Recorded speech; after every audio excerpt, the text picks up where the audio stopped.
Hi guys, how can you refine a face shape in Photoshop like this? First, create a duplicate copy of the background layer.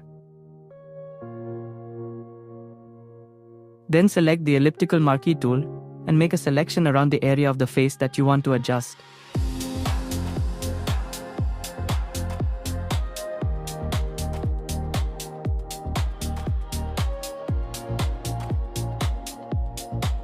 Once the selection is made, go to Filter Distort Spherize. Set the amount to around -40%. The negative spherize value will slightly slim and refine the selected area, creating a more sculpted facial shape.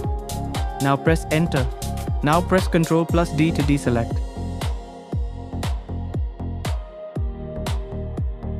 That's it.